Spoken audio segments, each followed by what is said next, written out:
I got a doozy for you today. Fragrances that will leave you speechless. Speechless. Like they're so good that you go, no words. Technically, all these fragrances are ones that really had me speechless because I thought they were just sick, absolutely disgusting, in a very positive way. And at least one of these here today will definitely leave you, dear viewer, speechless as well. Hey friends, Ash here. Welcome back to Gents. I bet you thought that I forgot to say that. No, I was just saving it. So here laid before me, 12 fragrances that will leave you speechless. Some stunners, some pieces that are master. Let's jump into it. Let's check these out.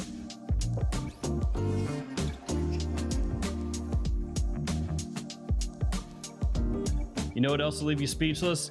Those codes that'll save you 10% off your order, baby. Yeah, that'll leave you speechless. You mean I saved 10 whole percent? One more above 9, one below 11? Amazing. That's right. From LuckyScent.com, the code is 10 Gents. That will save you 10% off your order at that good old website. And then if you go to TwistedLily.com, which are, those are my OG homies. What? Fragrance homies. And MaxAroma.com, the code is Gents10. That'll save you 10% off those websites. Lovely, lovely deals. Now, the first two fragrances I want to talk about are from the same line, the same house, obviously, and they absolutely smell drop dead gorgeous. I love both of these. The first one, Dior Oud Intense. What could the second one be? Oh, just Dior Oud Parfum. Now, Dior Oud Intense, way easier to find than Dior Oud Parfum. Unfortunately, this one is a little bit of a unicorn, a little bit of a hidden gem, at least in the United States. Price gets jacked up on this one, even though it's expensive to begin with. So Dior Oud Intense over here, what's this one? Oh, just one of the best designer iris fragrances you'll ever smell in your life, or really one of the best iris fragrances, period, that you'll ever smell in your life, niche included. Also has ambrette, cedar, lavender, and pear as some of the notes in the fragrance.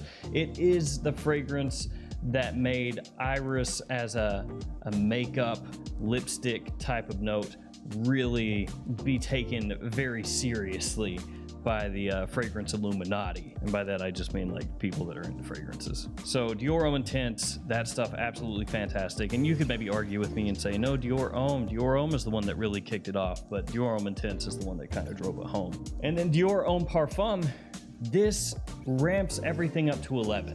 It's got leather in here, which is going to give it more of a masculine edge. It also has the iris, the ambrette, the cedar, all that stuff as well. There's also, though, rose and sandalwood added in on top of that leather. Dior Oud Intense has crazy performance.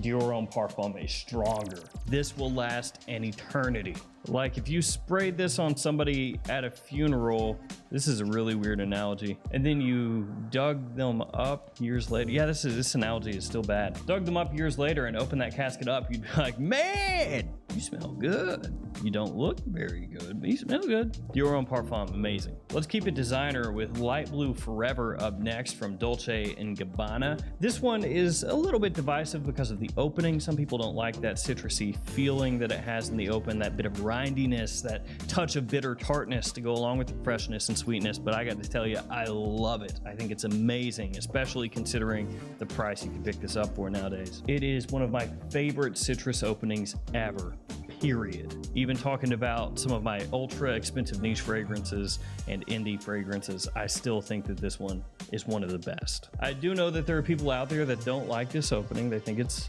again, divisive. It's a little bit funky. They prefer like just a sweet, very fresh citrus without that tartness, that bitterness, that rindiness. But I love it. I think it's awesome. Let's go for something completely different. Tower L'air du Desert Maricon. Yeah, LDDM as it's known, which I should just refer to it as that from now on so you don't have to hear me trying to pronounce it. That one is just, man, it's being transported somewhere else. Anytime that you smell this fragrance, it's like eye-opening every time. It never gets old. Like, I'll take this off the shelf, I'll spray it on. I honestly don't like the caps on these. There we go. Woo! But I'll take it off the shelf and I'll give it a whiff, and every time it's just as good as the first time. So it's very spicy, very warm. It's reminiscent of winds blowing in off the desert sands through a spice market. Absolutely love it. Some people are going to say that it's more of like a novelty fragrance than an actual fragrance. You know, like the type of scent that you would spray onto a tester strip or spray into the air and have somebody smell it and then go, wow, isn't that great? And they'd go, wow, yeah, that's cool. But then you would never wear it. But I don't really think it is. I think this is completely wearable. In the air, it smells drop dead, amazing, gorgeous, beautiful, whatever you want to call it. That's what this is. But seriously, I don't like these caps because there's like this little rubber kind of gasket that goes around the collar here. And when you press it down, it's like it wants to push back up. So then to get a good seal, you have to really press it down, and then it kind of ends up pressing the atomizer and makes a mess sometimes. Outside of that is good. Nay, great. Code Absolute is up next from Giorgio Armani, my favorite code. Vanilla, tonka, suede, nutmeg, apple, some of the notes in this fragrance. It has this sparkle to it in the opening, this mass appeal. It has performance through the roof. It's more elegant than Armani Code Profumo. It's quite sweet, but that sweetness is tempered a little bit, mainly by a little bit of spice that's in here, by that suede leather. The apple, mandarin orange opening here is absolutely to die for. Code Absolute is one of my go-to fall and wintertime fragrances, daytime or nighttime. Pretty much any situation I'll wear this. Some people might think of it more as like a night out fragrance, date night fragrance, but I think anytime. Ooh, this next one is a good one. Interlude Black Iris, Amouage. Quite possibly my favorite Amouage at this point. And the funny thing about this is I didn't really see the point for the fragrance when it was announced. Yes, I was wrong, I'll admit it. I was thinking to myself, oh, Amouage is doing flankers now. How stupid. All these niche houses are doing flankers now, they're like designers. That was kind of how I was thinking. And then, you know, looking at it, I was like, okay, so they're gonna do Interlude and add Iris, like, okay. And, it has leather, oud, Alabama myrrh, and of course the black iris that has there on the front of the bottle. Part of the name, of course, so it's got to be in there. It's smoother than the original, softer than the original, but it isn't weak. It still has great performance.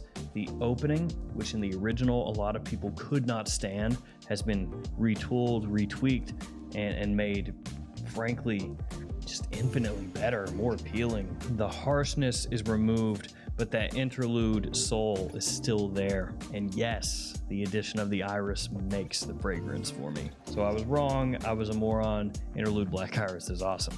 Oh, a little hype beast right here, Ganymede up next. This stuff, I can't get enough of it.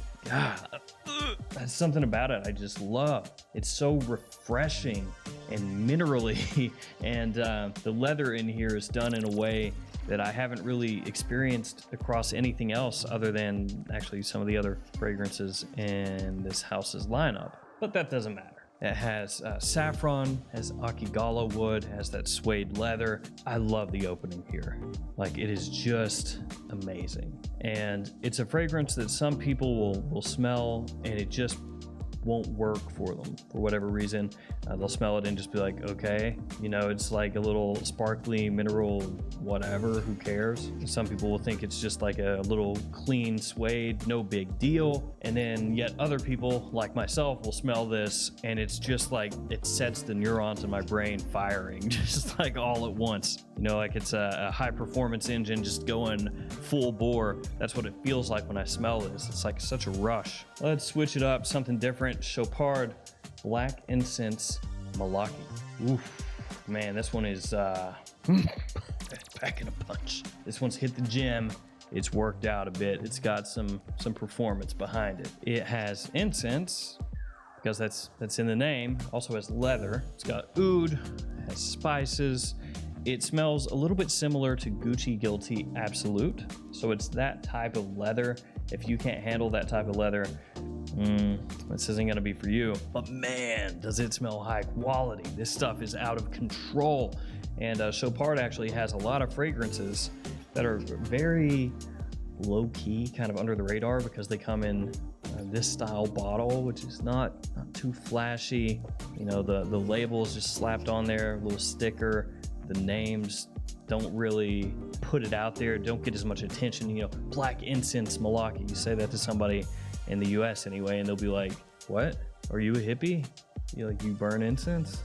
It doesn't, like, nobody cares. But even though these aren't that well known in the US, quality is there, guys. And I would say that this is a much smoother, higher quality take on that style of leather that Guilty Absolute has. So if Guilty Absolute was maybe just a little too medicinal band-aidy smelling for you, but you like the overarching idea behind it, you check this out. Now we got two from the same house. So they're two separate entries, but the same house. They're from Inica. One of them is Field Notes from Paris. It's a longtime love of mine.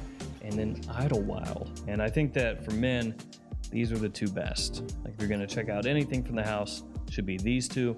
A lot of Inica's fragrances are more feminine. They have a fragrance for men called Daring Do, but I think these two are better. So Field Notes from Paris, this is a long time love of mine. I've gone through a couple bottles of the scent, and it's just a really smooth, easy wearing tobacco, coriander, orange blossom fragrance. So it has beeswax, it has tobacco blossom, tobacco leaf. So it's not really that type of tobacco that's super syrupy. It's not overly sweet. It is fresh. It's smooth. As I said, just kind of easy going. And it's a fragrance that just puts a smile on my face. I mean, for better or worse, that's why I love it so much. When I smell it, it's just kind of relaxing. Love Field Notes from Paris. Absolutely killer. And then Idlewild is something completely different. This has rhubarb, it has tea, but the main thing about this fragrance is the woodiness. So it has cypress, it's got woods, it has balsam fir. It smells like you're in a forest, like a coniferous forest. The rhubarb gives you a little tartness, a little freshness off the top. The tea adds an interesting edge to the scent, but really, if you like green, woody fragrances, this one you got to check out. The performance could be maybe amped up a little bit. That's the one thing I would say about Idlewild, but the fragrance itself smells fantastic. I'm a sucker for fragrances that kind of transport me onto a hiking trail, because that's a place that I like to be. So a fragrance like that, I dig it. Puts me in a happy place. Tom Ford Ombre Leather Parfum next up, and this is my newest one out of everything here. I bought this one recently, finally pulled the trigger on it. Don't regret it a bit. This stuff is fantastic, and of course, it's got iris. And I'm a big iris fanboy. I'm an iris sucker. So you take that iris, you introduce that to Ombre Leather. Yeah, I'm here for that. It is smoother than the original Ombre Leather. It is a little bit sweeter than that one as well, and it's actually not quite as loud. Performance is still good, don't get me wrong, just not quite as aggressive. So this one, amazing, expensive, but worth it. Last but not least, Sultan Vetiver Nishane, one of my favorite vetiver fragrances ever. And I'd say you could revisit me in like 20-25 years and I would still say, yeah, that's one of my favorites, if not my favorite. So this one makes use of vetiver in multiple facets. So you're gonna get just about everything vetiver can do in here. So it can come across grassy, smoky, woody, dry, a lot of different ways, and this is a little bit of all of that. It has a little bergamot off the top, a little bit of neroli, which gives it a touch of freshness when you first spray it on. Then as it dries down, the vetiver comes out more and more and more. It's also got a little bit of amberwood in there and leather as well. This is an all year round, any season, daytime, nighttime, anytime type of fragrance. You could wear this literally whenever you want and you'll smell absolutely killer, like $1,000,000. And I would say Sultan Vetiver is a very easy to wear vetiver fragrance, because a lot of people are scared of vetiver, especially the type of vetiver that's overtly woody or dark. They'll just shy away from it. You know, how can I wear this? Please, someone throw me a bottle of Sauvage. So if that's you, this one, even though it's kind of expensive, might be a better vetiver to check out. Of course, there's also gray vetiver from Tom Ford, or even something like the one gray by Dolce & Gabbana, pretty easy to wear. The Sultan Vetiver, not one of those really harsh, difficult to wear vetivers. So there we go, 12 fragrances that'll leave you speechless, because they left me speechless. At least one of these will, man. If you say that none of these did, and of course we're saying speechless as like figure of speech here, like you shouldn't spray the fragrance on and legitimately your voice leaves you like your Ariel on The Little Mermaid, that would be weird. But at least one of these should do it for you. All right, that's gonna do it for me. I'm out of here. Thank you for hanging with me. Stay safe out there. I'll see you tomorrow with another fragrance video. See you guys later.